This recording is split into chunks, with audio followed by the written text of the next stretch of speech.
기도드립니다. 아멘. 좋은 아침입니다. 자, 우리 앞뒤 좌우 돌아보시면서 한번 이렇게 인사합니다. 사랑합니다. 축복합니다. 우리 한번 인사합니다. 저쪽 멀리까지 한번 이렇게 싹 둘러봐요. 제일 뒷자리 가고, 이게 교회가 워낙 커가지고 저쪽 멀리까지 안 보일 수도 있는데, 이렇게 또 손도 한 번씩 흔들면서 아무튼 축복합니다. 너희 중에 죄 없는 자가 먼저 돌로 치라. 누가 하신 말씀이죠? 간음 중에 잡힌 여성을 데려와 죽일지 아니면 용서할지 재판을 요구하는 바리새인들과 서기관들의 요구에 대한 예수님의 답변입니다. 그 여인에게 돌을 던진 사람이 있었을까요? 없었습니다. 왜죠? 죄 없는 사람은 없기 때문입니다. 이것이 교회의 올바른 모습이지요. 하나님의 말씀 앞에서 나를 바라보는 것 말이지요. 그럴 때 내 손과 내 마음에 들고 있는 이 무거운 돌과 짐을 내려놓고 자유할 수 있는 것이고요. 물론 간음 중에 잡힌 여인 또한 구원을 받았습니다. 그 큰 죄를 짓고도 말이지요. 그렇다면 바리새인들과 서기관들이 간음 중에 잡힌 여인을 예수님께 데려온 이유가 무엇이었습니까? 먼저는 예수님을 올무에 걸기 위해서였습니다. 요즘 언어로 말하면 딜레마에 빠뜨리기 위해서 말이지요. 돌로 치라 하면 당신이 지금까지 전한 사랑과 용서라는 복음에 치명상을 입힐 수 있고, 용서하라고 하면 율법을 어기는 자로 만들어 죽일 수 있었던 것이지요. 이럴 때 쓰는 사자성어가 있는데 뭐죠? 이 성가대에서 소리가 들리네요. 공부 열심히 하는 분 계신가 봐요. 뭐죠? 진퇴양난. 전진할 수도, 그렇다고 후퇴할 수도 없는 경우 말이지. 그때 이러한 올무를 한 방에 깨뜨리고 새롭게 열어놓으신 생명의 말씀이 바로 너희 중에 죄 없는 자가 먼저 돌로 치라입니다. 아직도 손과 마음에 돌을 들고 계신 분 계십니까? 하나님의 말씀 앞에 설 수 있기를 축복합니다. 내가 던지는 돌이 사람을 살리는 것이 아니라, 교회를 세우는 것이 아니라 하나님의 입에서 나오는 말씀이 살리기 때문입니다. 아멘. 1절입니다. 믿음이 강한 우리는 마땅히 믿음이 약한 자의 약점을 담당하고 자기를 기쁘게 하지 아니할 것이라. 여기서 믿음이 강한 우리가 누구입니까? 고기를 먹는 자, 곧 은혜를 알고 은혜 아래에 있는 성도들입니다. 여기에 있는 바로 여러분인 것이지요. 믿음이 약한 자는요, 채소만 먹는 자, 곧 율법 아래, 곧 신앙의 초보에 머물고 있는 성도들입니다. 이들은 어떤 관점을 가지고 보겠습니까? 모든 것을 맞다, 틀리다, 정하다, 부정하다, 거룩하다, 속되다, 선과 악 분리해서 보는 것입니다. 율법 곧 선악과 아래에 있으니까요.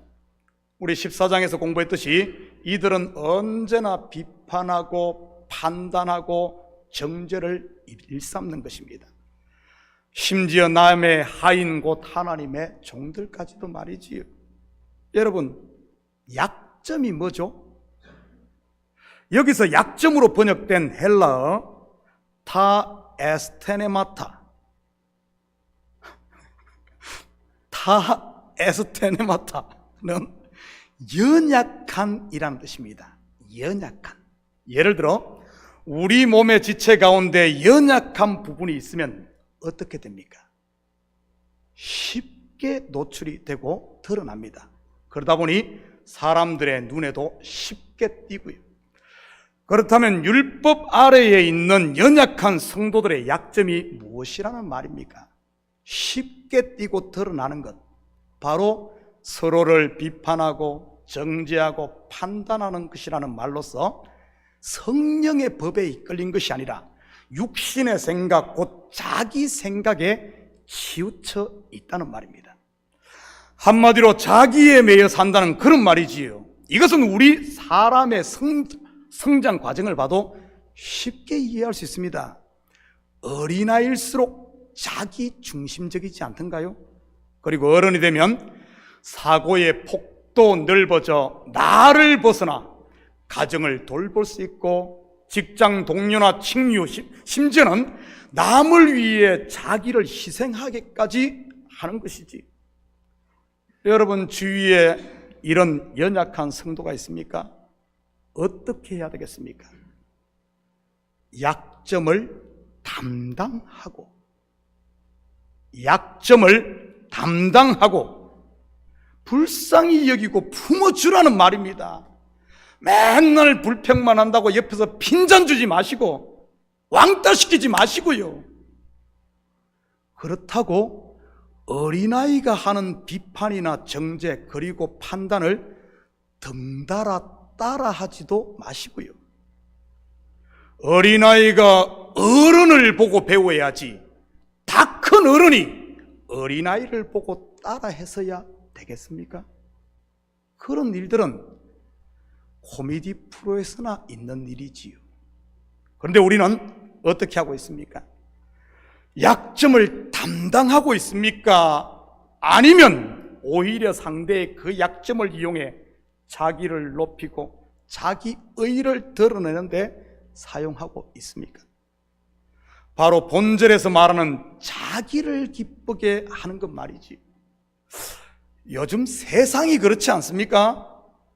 누가 하나 실수를 하면 그것을 극대화시켜 모든 죄를 그에게 뒤집어 씌우고 나는 그렇지 않다를 드러내는 모습들 말이지. 마치 바리새인들과 서기관들이 간음중에 잡힌 여성에게 했듯이 말입니다. 이것을 사회학 전문 용어로 희생양 메커니즘이라고 하는 것입니다. 세상의 모든 권력이 이러한 희생양 메커니즘 위에 서 있는 것이고요. 나치 독일의 히틀러가 이 희생양 메커니즘을 이용해 유대인들을 희생양으로 삼았고 14세기부터 18세기까지 암흑기의 중세 교회들이 자기들의 권력을 유지하기 위해 마녀 사냥을 하지 않았습니까? 이것 또한 희생양 메커니즘인 것입니다. 이 기간에 희생된 수가 적게는 20만에서 많게는 무려 50만 명이라고 된다고 합니다. 일부에서는 지금도 진행 중인 러시아와 우크라이나 전쟁도 푸틴 대통령이 자기 권력을 유지하기 위해 우크라이나를 희생양으로 삼았다는 이야기도 있습니다. 여러분 속지 마시기 바랍니다. 이것은 교회의 모습이 아닌 세상의 모습이라는 사실 말이죠. 교회는 그리스도를 머리로 한 하나의 지체, 곧 가족 공동체입니다. 지난주 설교에서도 언급했듯이 어느 가정이나 아픈 손가락이 있게 마련입니다. 그러면 건강한 가정이라면 어떻게 합니까? 그 사람 호적에서 파서 쫓아냅니까? 아닙니다. 함께 아파하고 함께 짐을 나누어 지지요. 사단이 가장 두려워하고 싫어하는 게 바로 뭔 줄 압니까? 바로 성도들이 화목하고 서로 짐을 나누어 지는 것. 건강한 교회 공동체를 사단이 제일 싫어합니다. 반대로 사단이 가장 좋아하는 것은요, 서로 시기하고 질투하며 다투는 것 아니겠어요? 저는 우리 성도들이 항상 깨어있으므로 마귀에게 지지 말고 믿음의 선한 싸움을 싸움으로 서로의 약점을 담당하고 서로 짐을 나눠줄 수 있기를 축복합니다. 그러면 사단이 한 길로 왔다가 7길로 도망갈 테니 말이죠. 그럴 때 참된 기쁨과 평화가 찾아오는 것이고요. 저는 우리 참교회가 서로에게 기쁨이 되고 덕을 끼침으로 하나님이 기뻐하시는 교회가 되기를 소망합니다. 3절입니다. 그리스도께서 자기를 기쁘게 하지 아니하였나니 기록된 바 주를 비방하는 자들의 비방이 내게 미쳤나이다 함과 같으니라. 본절은 다윗이 시편 69편을 인용한 말씀입니다.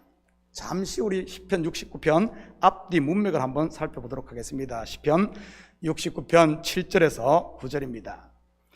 내가 주를 위하여 비방을 받았사오니 수치가 나의 얼굴에 덮였나이다.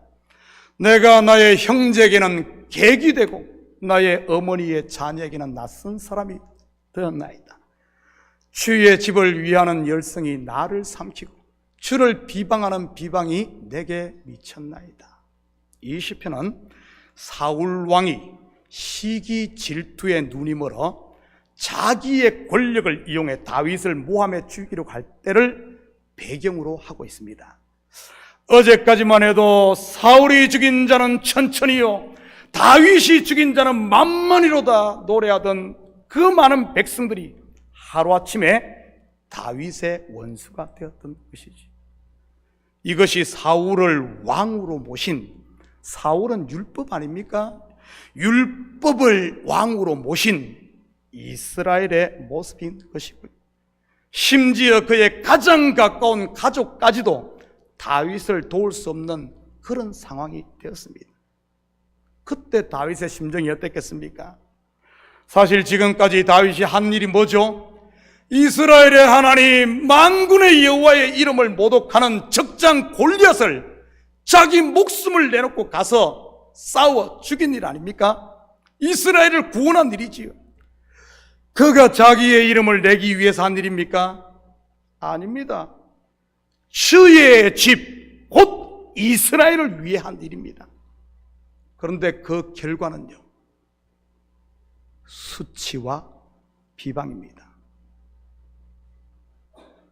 그런데 본문에서 바울은 다윗이 당한 이 일을 그리스도가 당한 수치와 비방으로 연결을 시키고 있습니다. 다시 말해 구약의 다윗은 오실 자의 표상 곧 예수 그리스도의 예표였다는 말이지요. 다윗이 자기가 지금 받고 있는 수치와 비방에 대해 어떻게 반응합니까? 계속해서 시편 69편 17절입니다. 주의 얼굴을 주의 종에게 숨기지 마소서. 내가 환난 중에 있사오니 속히 내게 응답하소서. 어떻게 하고 있죠? 아무도 없는 광야 바위 틈에서 하나님께 기도합니다. 온 마음을 하나님 앞에 쏟아 놓으면서 말이지요. 이 시편을 읽어보면 다윗 속에 지금 무엇이 있는지를 알 수가 있습니다. 그 속에 있는 것을 다 하나님 앞에 토해냅니다. 그게 뭔지 볼까요? 24절 25절입니다. 주의 분노를 그들의 위에 부으시며 주의 맹렬하신 노가 그들에게 미치게 하소서. 그들의 거처가 황폐하게 하시며 그들의 장막에 사는 자가 없게 하소서. 무슨 말입니까? 한마디로 하면은 원수들을 박살내 주십시오 하는 말입니다. 좀 더 실질적으로 말하면은 내가 그들을 다 죽이고 싶습니다 하는 말 아니겠어요? 여러분은 다윗 하면 점도 없고 흠도 없는 거룩한 사람으로만 생각을 할 수 있습니다. 아닙니다. 그 또한 우리와 성정을 똑같이 가진 사람입니다. 그렇다면 왜 하나님께서 다윗을 사울에게 쫓겨 이런 억울한 일을 당하게 허락한 것이겠습니까? 다름이 아니라 다윗 속에 들어있는 원수가 파 죽이고 싶어하는 이러한 육신의 생각을 다 빼내기 위해서 그런 겁니다. 다 빼내기 위해서. 이거 빼내야 돼. 이거 빼내야 돼. 그러니까 다윗이 광야에서 그 고통당할 때마다 그것을 하나님 앞에서 다 빼내는 거예요. 빼내는 거예요.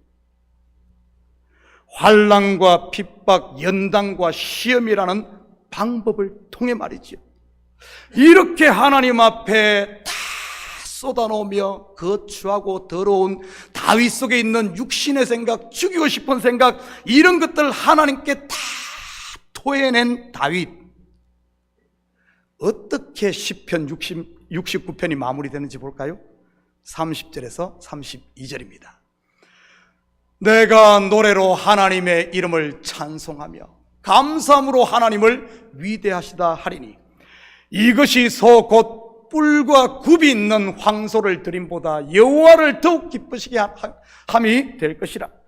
공고한 자가 이를 보고 기뻐하리니 하나님을 찾는 너희들아 너희 마음을 소생하게 할지어다.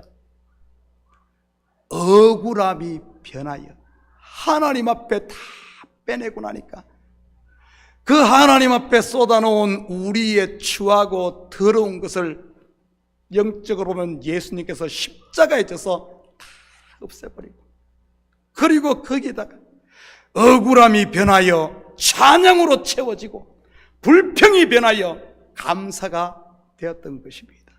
할렐루야, 할렐루야. 그리고 인생들을 향한 하나님의 뜻을 깨닫게 되었던 것이지요. 가리고 있던 눈이 열린 겁니다. 하나님이 진정으로 원하는 제사는 황소를 드리는 율법적 희생 제사가 아닌 나의 마음을 하나님 앞에 내려놓는 내 마음을 드리는 은혜의 제사라는 사실 말이지. 이것이 바로 예수님께서 사마리아 수가성 여인에게 말했던 신령과 진정으로 드리는 예배인 것이고, 이 시간 우리의 예배가 우리 속에 있는 마음의 휘장을 긋고 담을 허물고 이제는 휘장을 지나 지성소에 들어가 하나님을 기쁘시게 하는 예배가 될 수 있기를 축복합니다. 그렇다면 다윗이 어떻게 비방과 수치, 억울함을 감사와 찬송 그리고 기쁨으로 바꿀 수 있었겠습니까? 바로 그 짐을 사울에게 떠넘기지 않고 백성에게 원망하지 않고 그 짐을 자기가 짊어지고 하나님 앞에 나아갔기 때문입니다. 예수 그리스도께서 저와 여러분의 수치, 비방 그리고 억울함과 사망의 십자가를 지고 가셨듯이 말이죠. 바로 죄로 말미암는 저주의 십자가 말입니다. 본문 5절 6절입니다. 이제 인내와 위로의 하나님이 너희로 그리스도 예수를 본받아 서로 뜻이 같게 하여 주사 한 마음과 한 입으로 하나님 우리 아버지를, 하나님 곧 우리 주 예수 그리스도의 아버지께 영광을 돌리게 하려 하노라. 저는 설교를 준비하며 당시 로마 교회 상황도 지금 이 시대의 교회와 비슷했다는 것 사실을 발견하게 되었습니다. 서로의 약점을 담당하기보다는 비방과 정죄, 판단을 일삼는 것 말이지요. 세상의 풍조가 교회에 들어와 서로 시기하고 질투하고 경쟁하고 어떻게든 좀 더 높이 올라가려고 하는 것들 말입니다. 믿음을 마치 시험 성적을 내듯 등수를 매기고 말이지요. 본질은 사도 바울의 로마 교회를 향한 오늘 이 간절한 기도입니다. 간절한 기도. 사도 바울이 로마 교회를 향한 기도. 우리 이 시간 다 같이 기도하는 마음으로 우리 눈을 감으시고 손을 한번 가슴에 얹고 우리 사도 바울의 기도를, 2000년 전 사도 바울의 기도를 지금 우리 교회에 한번 기도하는 마음으로 적용했으면 좋겠습니다.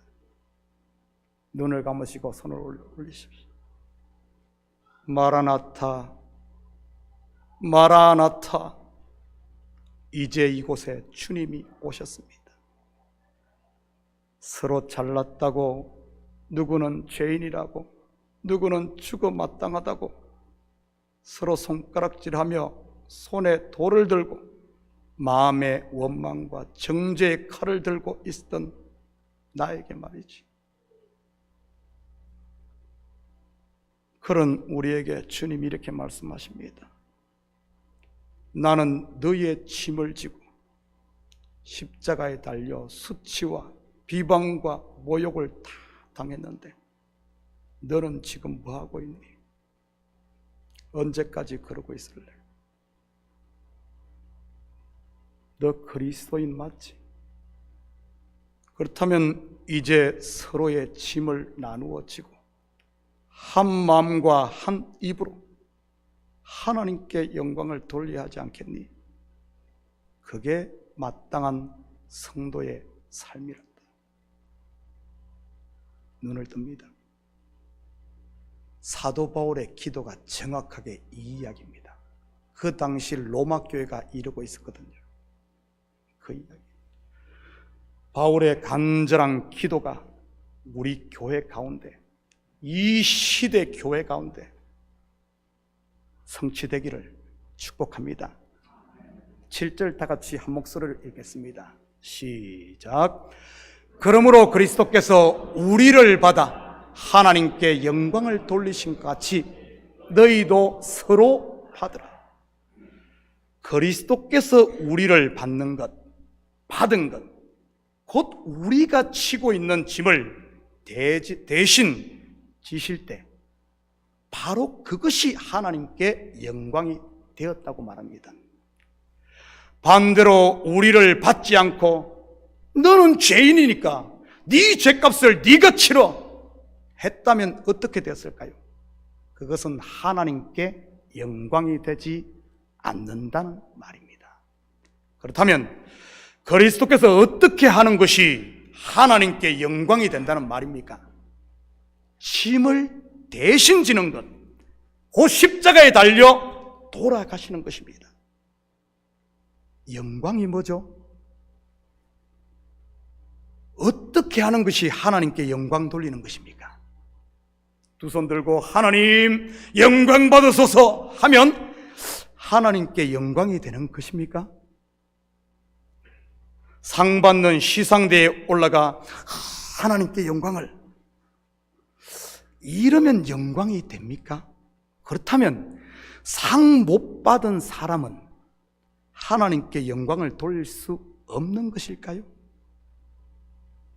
물론 세상에서는 그렇게 하는 것이 영광 돌리는 것이라고 생각할지 모르겠지만 성경에서 말하는 영광은 그런 것과는 거리가 아주 멉니다.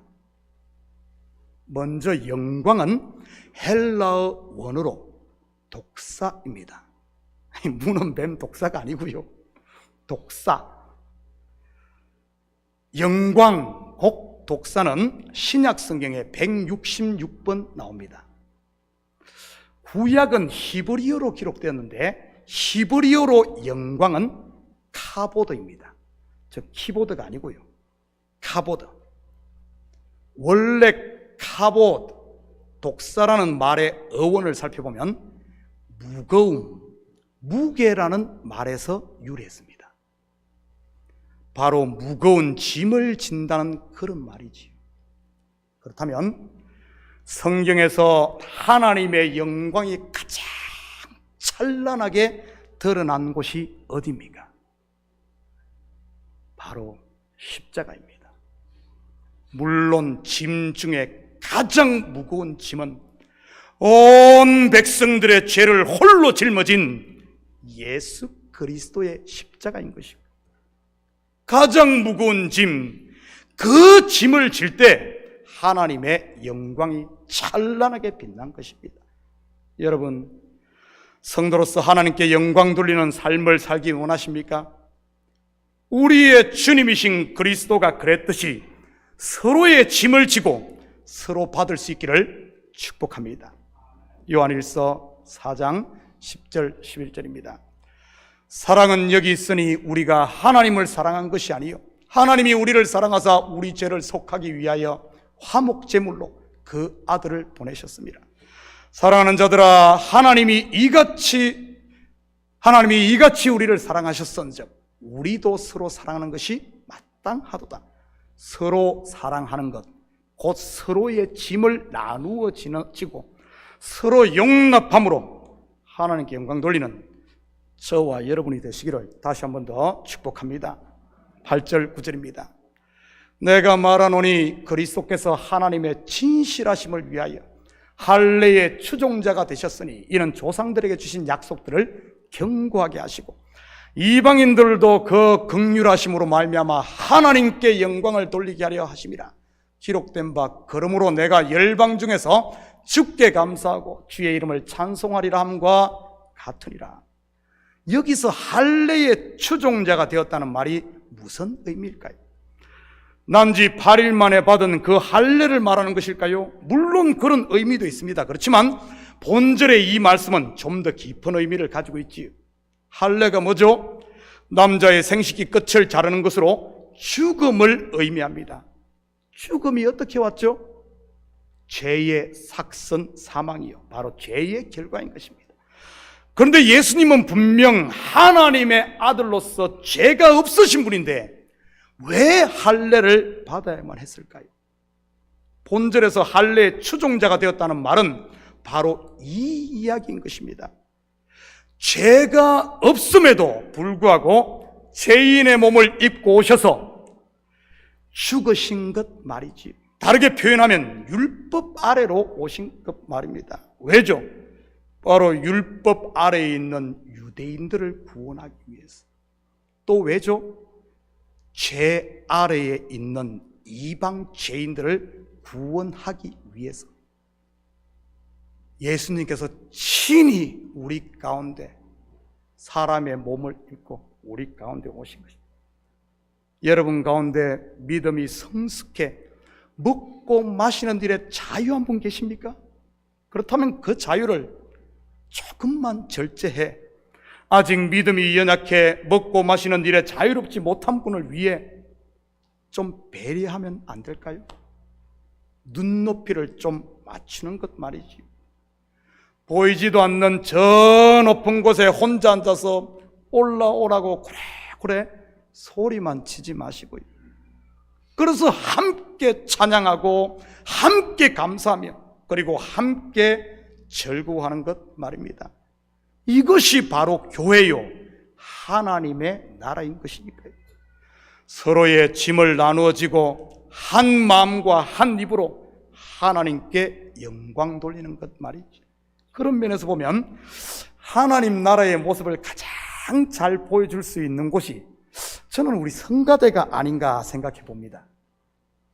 목소리가 큰 사람은 작은 사람들이 딱 또 이렇게 받쳐주고, 소프라노를 엘토가 받쳐주고, 베이스를 테너가 끌어주며 한 화음, 한 노래를 부르고 있으니 말이지.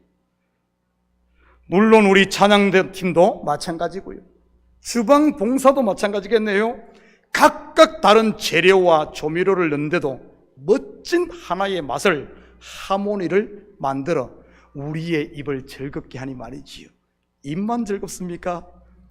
배도 튼튼하게 하고 또 우리에게 에너지도 나지 않습니까?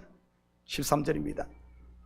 소망의 하나님이 모든 기쁨과 평강을 믿음 안에서 너희에게 충만하게 하사 성령의 능력으로 소망이 넘치게 하시기를 원하노라. 사랑하는 성도 여러분, 우리는 지금 이 자리에 교회로 모인 것이 분명합니다. 여기에 있는 저도 교회요, 여러분도 교회요, 우리 공동체 전체가 교회인 것입니다. 하나님 나라 말이지. 교회는 죄 없는 자가 먼저 돌로 치라는 하나님의 말씀 앞에 서는 거룩한 성도들의 모임입니다. 정말 우리가 말씀 앞에 서 있다면 누가 감히 돌을 던질 수 있겠습니까? 손에 돌이 들려 있습니까? 마음에 원한이 있습니까? 이제는 주님 앞에 다 내려놓을 수 있기를 축복합니다. 그러면 그 돌이 빠진 자리에 하나님의 은혜와 평강, 그리고 독생자 아들까지 아끼지 않고 내어주신 우리 하나님의 사랑으로 충만 또 충만 채워질 뿐만 아니라 차고 흘러 넘쳐 가정을 풍성하게, 여러분의 삶의 영역을 윤택하게 할 테니 말이지.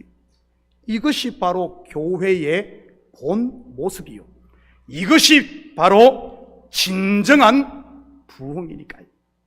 이 한 주도 참 교회와 여러분의 가정 그리고 삶의 모든 영역에 이러한 부흥의 불길이 활활 타올라 어둠은 물러가고 밝은 아침의 태양을 맞음으로 따뜻한 봄을 마음껏 누리는 이런 복된 한 주 되기를 예수님의 이름으로 축복합니다. 같이 기도하십시다. 사랑의 아버지 하나님, 참으로 감사드립니다.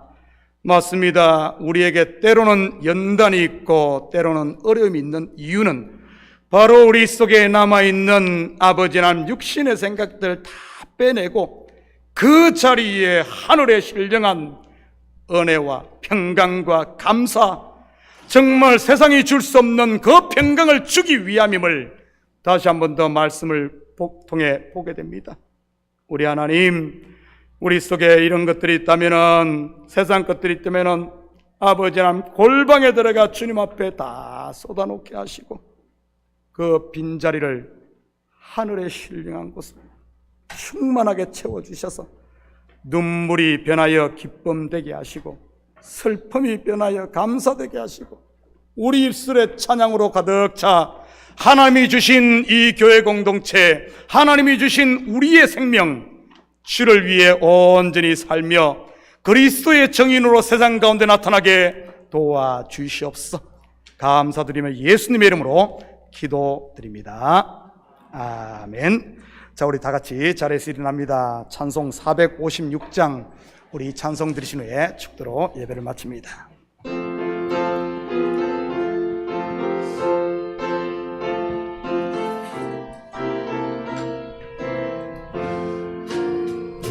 거친 세상에서 실패하거든 그 손 못 잡고